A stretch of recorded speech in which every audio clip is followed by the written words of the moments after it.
sommaire de cette édition de l'actualité, ouverture ce matin à Ouagadougou de la session extraordinaire de l'année 2018 du cadre sectoriel de dialogue de la défense et de la sécurité. Une rencontre qui va orienter les priorités en matière de défense et de sécurité et énumérer les besoins pour l'atteinte d'une meilleure sécurisation du Burkina Faso en 2019. On voit cela dès le début de ce journal. C'est parti pour la réhabilitation des principales rues dans la ville de Koudougou. La cité du Cavalier Rouge devra faire peu neuve d'ici à 6 mois, délai des travaux de reconstruction de la voirie. Le lancement du chantier à suivre dans ce journal. Et puis en Égypte, 2 anciens présidents au tribunal au Caire. Hosni Moubarak est entendu comme témoin dans une affaire d'infiltration des membres du Hamas palestinien et du Hezbollah libanais en Égypte. Dans le box des accusés, Mohamed Morsi et des dirigeants des frères musulmans. Bonjour, merci de nous rejoindre pour les actualités de la mi-journée sur la télévision du Burkina. Un très bon appétit à vous qui êtes à table. Cela dit, l'année 2018 qui s'achève aura été éprouvante pour le Burkina Faso en matière d'insécurité. Aussi, la première session extraordinaire de l'année 2018 du cadre sectoriel de dialogue de la défense et de la sécurité qui se tient ce matin à Ouagadougou va-t-elle s'atteler à définir les priorités en matière de défense et de sécurité et à énumérer les besoins en vue d'une meilleure sécurisation du pays en 2019. Comme c'est une rencontre donc qui va permettre également au gouvernement et à ses partenaires financiers et techniques de faire le point de leur collaboration suivant l'ouverture des travaux avec Urbain Benito Sommet et Mounira Keri.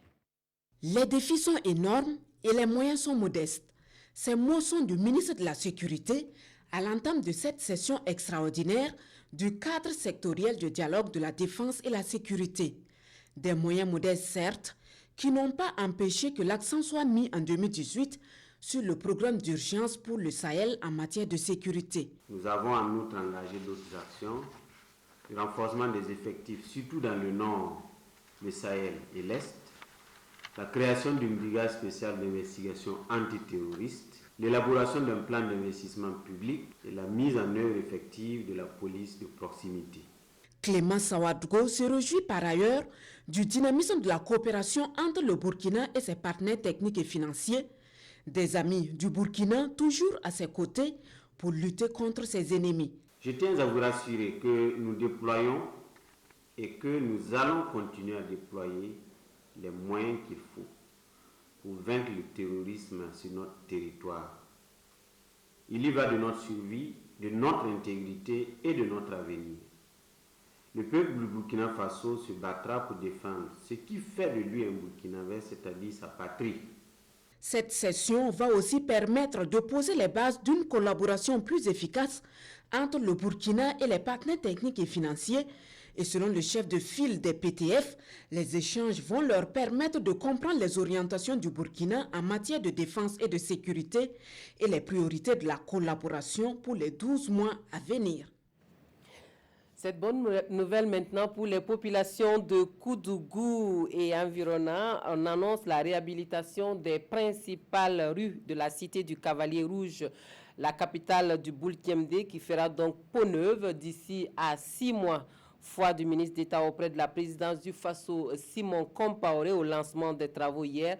Au total, 9 km de route dans la ville et le tronçon Koudougou-Palgo, long de 10 km, sont concernés par cette réfection qui va coûter plus de 2 milliards 200 millions de francs CFA. Souleymane Sanou Olopoda pour le compte-rendu du lancement des travaux. C'est parti pour 6 mois d'intenses travaux de remise en état et de réhabilitation des principales rues de la ville de Koudougou. Environ 9 km de voiries vont bénéficier de ces travaux de resurfaçage en béton bitumineux. Nous avons attendu pendant longtemps et Dieu merci, aujourd'hui c'est une réalité. 9 km à l'intérieur de la commune de Koudougou, de voies qui seront réhabilitées, donc qui vont faciliter la mobilité des populations. Donc c'est une grande chance pour nous en cette fin d'année. Ce qui va commencer ici, aujourd'hui en matière d'infrastructures routières, ne s'arrêtera pas jusqu'à ce que Koudougou revête ses habits de troisième ville du Burkina Faso. La vision politique inclut aussi dans ce projet la réhabilitation de la route Koudougou-Palgo, longue de 10 km. L'objectif est de redonner tout son charme à la troisième ville du Burkina Faso. Une concrétisation des engagements pris par le président du Faso afin d'améliorer la mobilité des personnes et des biens et de fluidifier la circulation routière en milieu urbain. Un certain nombre d'artères, la ville de Koudougou, qui une fois terminée dans 6 mois, vont transformer de façon qualitative la vie des citoyens en facilitant la mobilité au niveau de cette ville, qui est une ville importante et qui compte pour nous, qui compte pour le Burkina. C'est une ville, historiquement, qui nous a donné le premier président. La réalisation des travaux est confiée à l'entreprise Canazouef Salif pour un montant de plus de 2 milliards 270 millions de francs CFA. Un financement assuré par le budget de l'État. Autre bonne nouvelle qui devrait réjouir les usagers de l'axe Sakoinse-Koudougou est la rénovation de ce tronçon qui est devenu impraticable. Et la fin de l'année qui rime avec distinction et récompense, 30 entreprises et personnalités citoyennes distinguées par la mairie de Ouagadougou, banques, entreprises du BTP et associations reçoivent ainsi des attestations de reconnaissance pour leurs œuvres et leurs actions en faveur du développement de la capitale burkinabé. La cérémonie de distinction est intervenue hier en présence de Oscar Soulama et Moumouni Soubega. Elles sont au total 30 personnes physiques et morales à recevoir ce 26 décembre une reconnaissance de la ville de Ouagadougou. Les récipiendaires sont essentiellement des entreprises bancaires, des sociétés de BTP, des téléphonies mobiles, des associations et autres qui œuvrent pour le développement de la ville de Ouagadougou. C'est le cas de AGM Conseil qui a supervisé les travaux de construction de l'échangeur du Nord. Nous sommes un bureau d'études burkinabé qui essayons de contribuer au développement de cette ville de notre manière. Et nous sommes profondément reconnaissants à ceux qui ont pensé à nous. Parmi les récipiendaires, Shérif Adam Sawadogo, surnommé le Gassama national. Il est celui-là même qui a sauvé une femme dans le barrage de Tanguin lorsque cette dernière a perdu le contrôle de sa voiture. Shérif Adam Sawadogo est fait citoyen d'honneur de la ville de Ouagadougou et en plus, il bénéficie d'une moto remise par le maire de la ville. Nous avons traversé des moments très difficiles et à chaque fois que nous avons fait appel à certaines bonnes volontés, ils ont bien voulu nous aider. On a voulu que cette cérémonie soit une cérémonie vraiment très simple et où les gens pourront recevoir soit une attestation, soit un petit trophée et en reconnaissance de tout ce qu'ils ont fait pour la cité. Les bénéficiaires sont des structures qui ont réalisé ou qui ont financé la réalisation des infrastructures communales. Parmi eux, des entreprises de nettoyage et de curage des caniveaux de la ville et des volontaires de sécurité routière. Et en cette fin d'année, au département en charge du développement de l'économie numérique se tient la première session de revue budgétaire. Le comité va examiner et adopter les plans d'exécution des projets du développement, un rapport d'activité 2018 et déterminer les perspectives pour 2019. Yacouba Gamene, Abdoul Rasmane Zongo. Au ministère du développement de l'économie numérique et des postes, l'heure est à la réflexion à travers cette rencontre qui fait office de première session de l'année 2018 du comité de revue du programme budgétaire Télécom TIC, technologie de l'information et de la communication. Quels sont les tenants et aboutissants du comité de revue du programme budgétaire Télécom TIC? Explication. Les différents comités de revue viennent pour remplacer en quelque sorte les comités de pilotage qui étaient précédemment en vigueur pour piloter les différents projets de développement. Donc c'est ainsi que pour ce qui concerne notre ministère, donc le programme budgétaire Télécom TIC contient 9 projets. C'est à ce titre que nous tenons notre première session pour examiner les résultats engrangés par ces différents projets-là au cours de l'année et nous projeter également pour l'année 2019. Le comité de revue du programme budgétaire Télécom TIC a été créé récemment, le 15 novembre 2018. Et c'est aussi le moment de récompenser les travailleurs les plus méritants de ce département. Ils sont 33 agents du ministère en charge du développement de l'économie numérique qui reçoivent cette année des distinctions honorifiques, décorations qui, selon les récipiendaires, sonnent comme un appel à plus d'ardeur au travail pour toujours servir d'exemple. Le compte-rendu de la cérémonie qui a lieu hier soir en présence de Oscar Soulama et Omar Zombri. Après le dur labeur, l'heure est aux honneurs. Le ministère du Développement de l'économie numérique et des postes reconnaît le mérite de ses agents. 33 au total, ils reçoivent pour certains les médailles d'officier et pour d'autres, chevaliers de l'ordre du mérite. C'est un sentiment de joie immense, un sentiment de fierté et que je viens vraiment d'être distingué comme officier de l'ordre du mérite.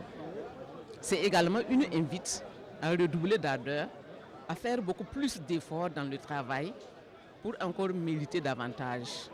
Fier d'être, en tant que Camerounais, chevalier de l'ordre de mérite burkinabé. C'est pour moi une joie. Pour la ministre en charge du développement de l'économie numérique, c'est du devoir de l'État de saluer les efforts de ses agents. La nation tout entière est reconnaissante envers 33 personnes qui se sont distinguées de par leur travail et qui ont contribué au développement de notre secteur, à savoir la poste et les télécommunications. Et cette année, nous avons fait un clin d'œil aux acteurs privés de la poste, ça veut dire des acteurs qui ont pris des licences et qui exercent la poste de façon régulière. C'est des acteurs qui vont contribuer à la mise en œuvre donc, de ce secteur, au développement de ce secteur. Collègues, amis et parents sont venus apporter leur soutien aux récipiendaires qui répartent tout fiers les poitrines chargées de médailles. Des produits pharmaceutiques d'une valeur de 1,3 milliard de francs CFA pour les enfants de moins de 5 ans et les femmes enceintes. C'est le soutien du Royaume de l'Arabie Saoudite à la politique de la gratuité des soins du gouvernement burkinabé. Les produits sont remis donc à la ministre en charge de la solidarité nationale par l'ambassadeur saoudien en présence de Amadou Ilboudou et Tanga Kafando. C'est un échantillon des produits pharmaceutiques que le Royaume de l'Arabie Saoudite, à travers le centre Roi Salman, a offert au Burkina Faso. Un don d'une valeur de 1,3 milliard de francs CFA pour soutenir la politique de gratuité des soins pour les enfants de moins de 5 ans et les femmes enceintes. Ce don est bienvenu parce que c'est une valeur de 1,3 milliard et au préalable, il y a 6 mois de cela, ils avaient donné des médicaments aussi pour le palu, pour les femmes enceintes. Donc le total de ces dons vont aller à peu près 1,9 milliard, 2 milliards. Donc c'était une promesse de l'Arabie Saoudite au Burkina Faso. Promesse tenue, nous ne pouvons que dire merci. Pour l'ambassadeur, le Royaume de l'Arabie Saoudite reste disponible et prêt à soutenir le Burkina dans bien des domaines. Par ordre du roi Salman.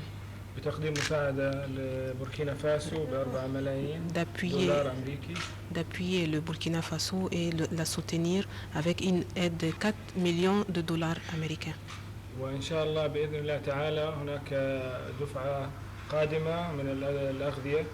Oui, il vous promet une nouvelle aide qui est sous forme de vivres alimentaires. Les produits ont été acquis avec le service de la CAMEC qui va également se charger de les disponibiliser sur toute l'étendue du pays. On a réussi à effectuer ce marché-là en entier dans un laps de temps très très court et on est ravis de pouvoir aujourd'hui contribuer aussi à mettre en place ce don et à pouvoir disponibiliser ces médicaments et on remercie le Royaume d'Arabie Saoudite. Ce don constitue la 3e tranche de la composante santé du soutien du Royaume, l'autre composante étant en vivre le tout d'une valeur de 4 milliards de francs CFA. Et puis ce geste salutaire en faveur du lac de Tengrela qui est de plus en plus menacé par des plantes aquatiques qui occupent une bonne partie du plan d'eau. Pour sauver ce patrimoine touristique, une association soutenue par l'agence de l'eau des Cascades a pris l'initiative de débarrasser le lac de ces plantes envahissantes. Comment s'y prend-elle? Quelles sont les conséquences des plantes envahissantes sur le lac de Tengrela? Des réponses dans ce dossier que nous proposent Urbain Benito Sommet et Aboubakar Sagnon. Les pieds dans l'eau ou à pirogue, ces jeunes luttent pour la survie du lac de Tengrela dans la Comoé. À l'aide de machettes, ils coupent les plantes envahissantes qui occupent de plus en plus le lac. Quand vient le moment de les extraire de l'eau, l'exercice devient un peu plus périlleux. Il faut une corde, un grand râteau et un tracteur pour y arriver. Allez, démarrez!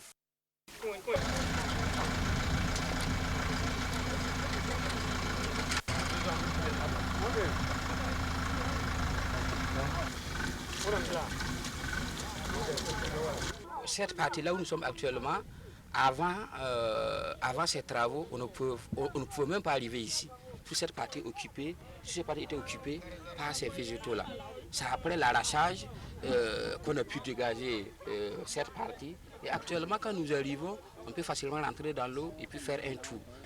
Ces travaux d'arrachage ou de faucardage sont menés par une vingtaine de personnes mobilisées à l'initiative de l'association Jeunesse engagée pour un développement durable.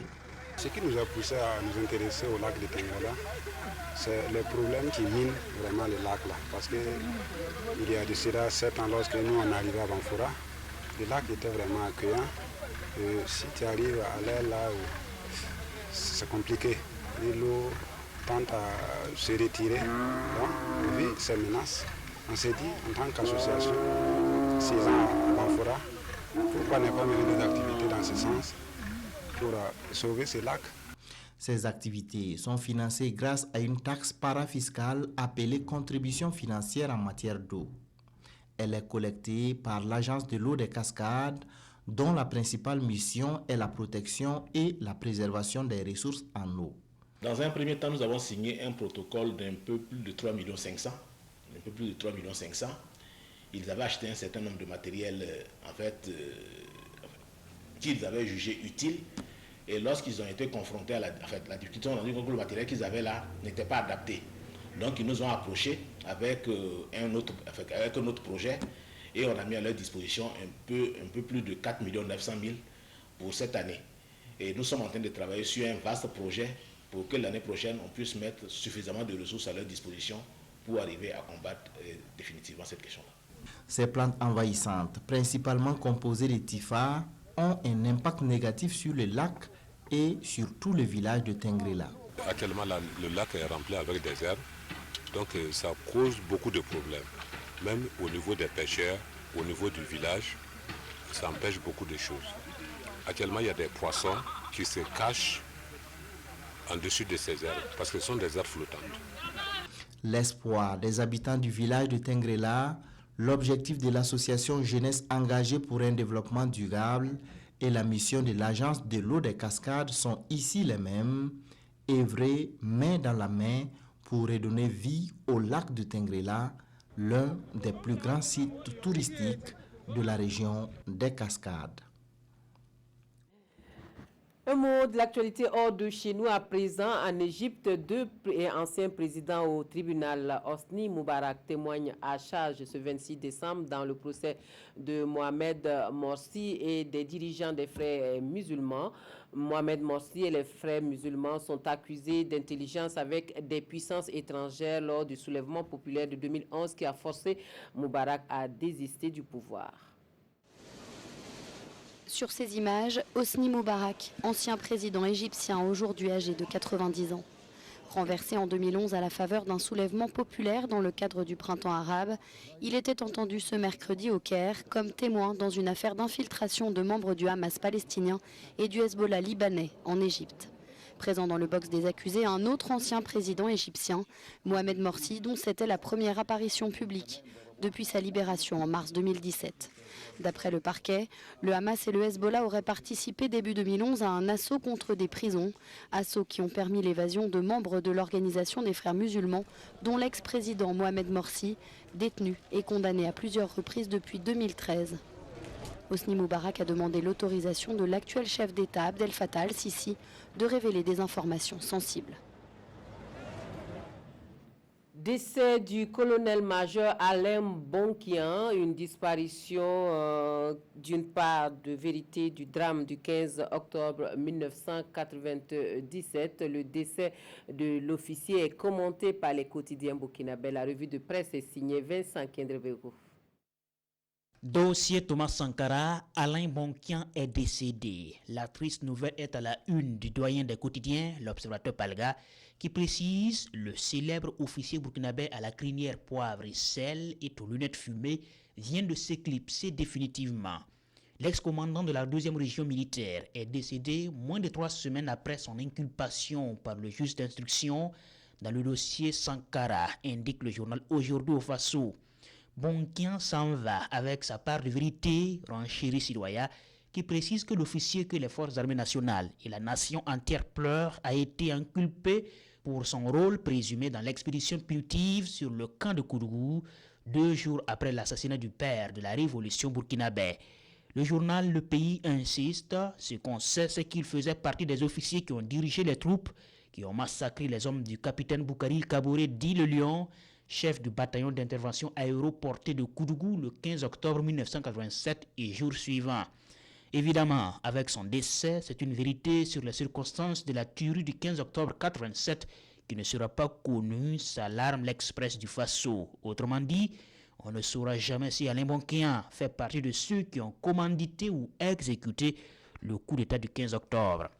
Manifestation anti-Béchir au Soudan. Les émeutiers du pain plus inquiétants que la CPI s'interrogent aujourd'hui au Faso. Les griffes menaçantes d'une arrestation ne l'avaient pas empêché de prendre des avions et de voyager comme bon lui semblait, narguant les procureurs exacerbés de la juridiction internationale qui crèche à La Haye. Mais avec ces manifestations qui réclament purement et simplement sa chute, le président soudanais semble avoir trouvé une chaussure à sa pointure. La garde prétorienne du tyran a quitté la frontière et certains recoins du Soudan pour venir le protéger. Mais jusqu'à quand? Car aucune protection ne peut rien contre le peuple, prophétise le journal. C'est tout pour les actualités de cette mi-journée. Merci de nous avoir reçus chez vous. Je vous souhaite à tous et à toutes un très bon après-midi.